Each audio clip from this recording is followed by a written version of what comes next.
Estamos com o Dr. Felipe Cruz, médico oncologista.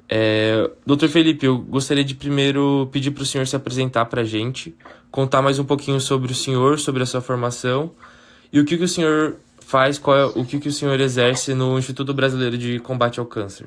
Eu sou oncologista clínico, eu me formei na Universidade Federal do Piauí, fiz residência de clínica e depois de oncologia clínica na Faculdade de Medicina da ABC, concluí em 2012. De lá para cá, eu tenho atuado como oncologista clínico. Nos últimos 6 anos, me dedico mais a cânceres de pulmão, tumores ginecológicos e melanoma. E no IBCC, Instituto Brasileiro de Controle do Câncer, hoje eu atuo como o chefe do Departamento de Pesquisa Clínica. E agora, para começar a nossa conversa, eu gostaria de perguntar para o senhor quais são geralmente o perfil dos seus pacientes. Por exemplo, quais são os pacientes que têm os melhores prognósticos e geralmente quais são os pacientes que têm os piores prognósticos?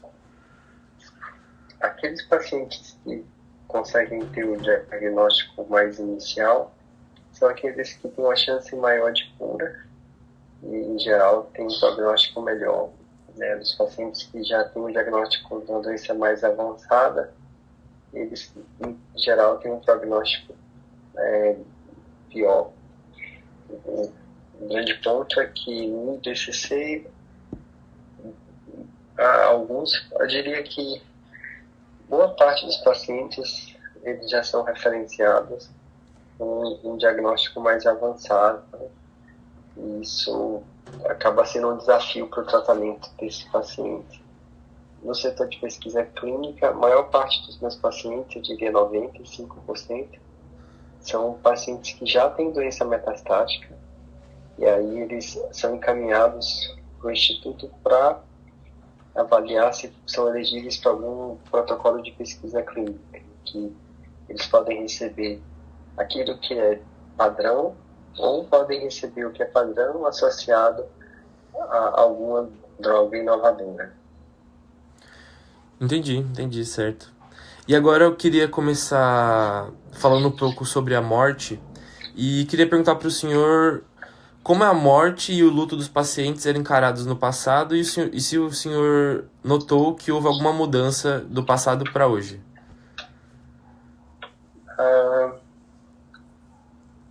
Eu confesso que não percebo uma mudança de como as famílias têm lidado com o luto e nem como os pacientes lidam com a morte. Eu percebo que aqueles que têm algum grau de religiosidade acabam lidando melhor com a possibilidade da morte.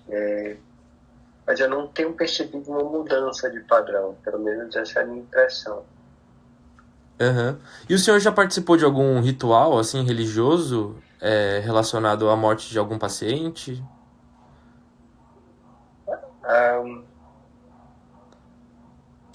Para falar bem a verdade, eu evito participar dos rituais de morte dos pacientes.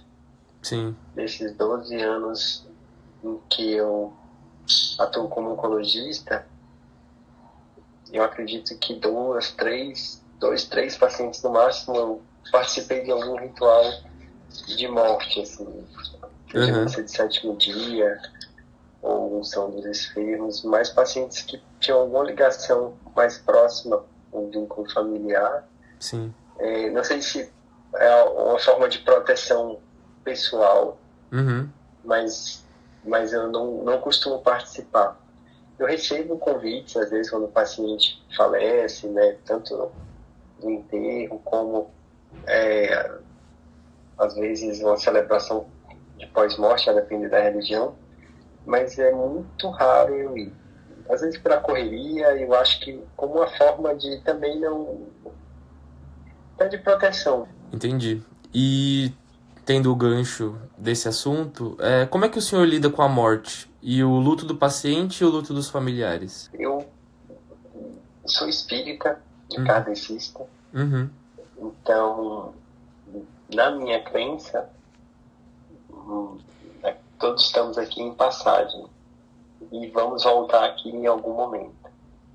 Então, de certa forma, eu encaro como algo inevitável e que faz parte da evolução espiritual de cada um. Então, se a missão, o tempo daquela pessoa acabou aqui, o próximo passo é a morte, para ele se preparar para voltar. Então, eu acabo eu acredito que eu lido um pouco melhor com a morte por conta da minha crença pessoal. Sim.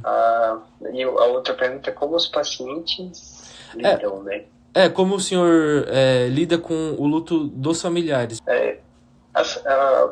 O meu contato é mais até a morte. Eu acabo não vendo muito esses pacientes depois do falecimento do paciente em si. É muito difícil. Alguns retornam mais para, às vezes, tirar algumas dúvidas de tudo o que aconteceu, às vezes para demonstrar algum grau de agradecimento. Eu costumo referenciá-los para o psicólogo, sobretudo aqueles casos que eu percebo que precisa de um acolhimento maior, mas eu acabo não, assim, lidando com o paciente, com os familiares dos pacientes depois do falecimento em si.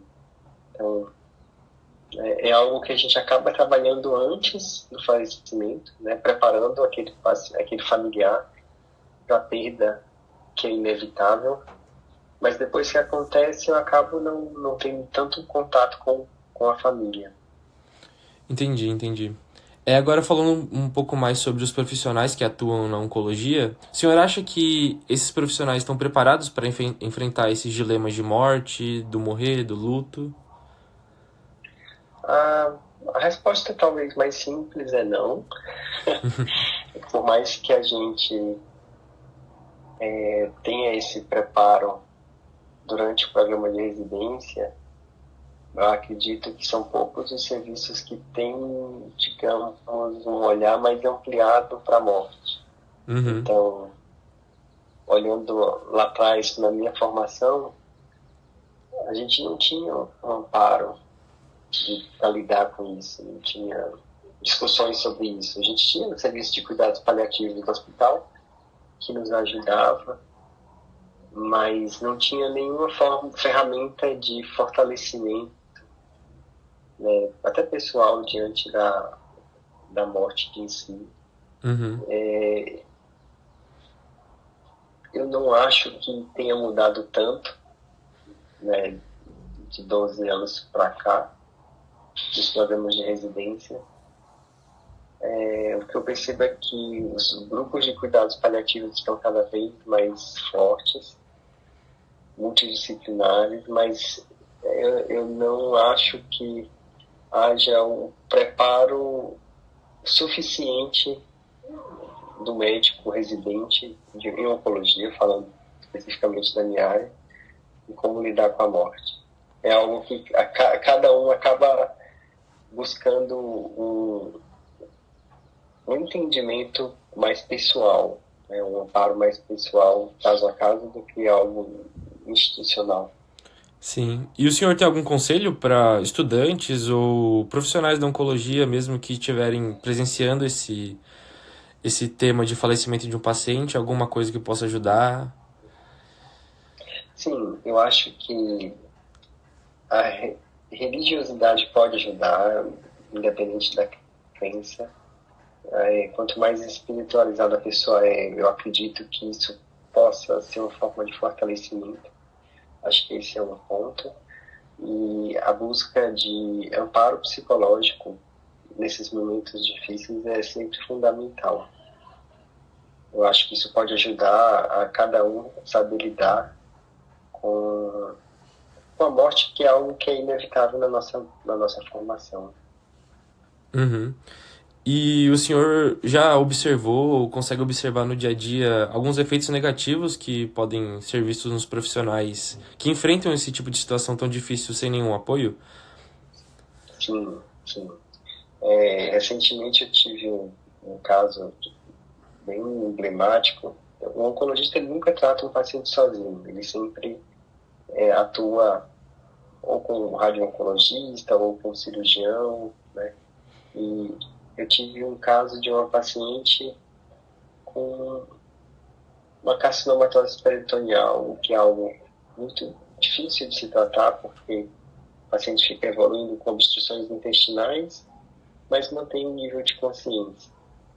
E num desses cenários de suboclusão intestinal, o cirurgião foi chamado e quando ele fez a primeira incisão, né, que ele viu que existia um quadro de carcinomatose grosseira, ele acabou perfurando uma alça, né, e aí, né, ele afiou tudo, mas pelo fato de existir o que a gente chama de aumentar o cake, que é aquele acometimento difuso do peritônio, é uma situação que dificilmente a paciente se recupera e diante de uma perfuração intestinal, a chance de novas perfurações e fistilizações aumenta. E o que aconteceu foi exatamente isso. A paciente acabou tendo uma fístula intercutânea de difícil controle, então estão feitas todas as medidas. Depois de 3 semanas foi tentada uma nova abordagem sem sucesso, depois de 3 semanas mais uma nova abordagem sem sucesso, e a paciente em si, ela estava já compreendendo toda a situação. Ela, assim, entendia que era algo definitivo e que dificilmente ela se recuperaria, e que uma situação que estabelecer cuidados paliativos exclusivos seria natural. Mas houve uma resistência muito grande do próprio cirurgião em aceitar que ele iria perder aquela paciente. Então, muitas vezes a gente esquece que por melhor que sejam nossas intenções ou por mais acurácia que seja o procedimento que a gente faz, a gente pode acarretar em algum dano ao paciente, e que muitas vezes, por mais que você faça o que há de melhor, existe um limite e se deve reconhecer isso. Então, eu não posso dizer que houve um erro médico, pelo contrário, uma situação em que você tem uma carcinomatose difusa, é natural que haja esse tipo de perfuração. Mas entender que nós, como profissionais, temos um limite até onde conseguimos, eu acho que é um grande desafio. Então, o maior desafio foi tentar convencer o colega de que já tinha esse limite já tinha chegado, e que a paciente, se fosse submetida a uma nova cirurgia, seria mais distanásia do que qualquer possibilidade de benefício. Então, eu acho que esse reconhecimento de que temos limites, eu acho que evitar aquela imagem do médico super-herói que vai salvar todo mundo no fim do dia, eu acho que pode ajudar a nós cuidarmos melhor desses pacientes e compreendermos melhor o luto, as nossas limitações e a terminalidade da vida, que é algo que fatalmente vai acontecer com boa parte dos pacientes que nós cuidamos. Certo. E para finalizar a nossa entrevista, uma última pergunta que parece simples, mas na verdade chega a ser bem complexa, né? O que significa a morte para o senhor? A morte? A morte é uma passagem. É o sinal de que o seu dever aqui está cumprido, aquela etapa se encerrou e uma nova etapa vai começar. Então, foi isso. Muito obrigado, doutor. Muito obrigado pela sua atenção, pelo seu tempo e pela sua participação. Tem alguma mensagem final que o senhor gostaria de deixar para os estudantes? Eu acho que é isso, sabe, Lucas? Reconhecer as nossas limitações, buscar amparo psicológico. Aqueles que desejam e que têm algum vínculo religioso, isso sempre ajuda. Eu acho que essa é a principal mensagem. Certo, muito obrigado.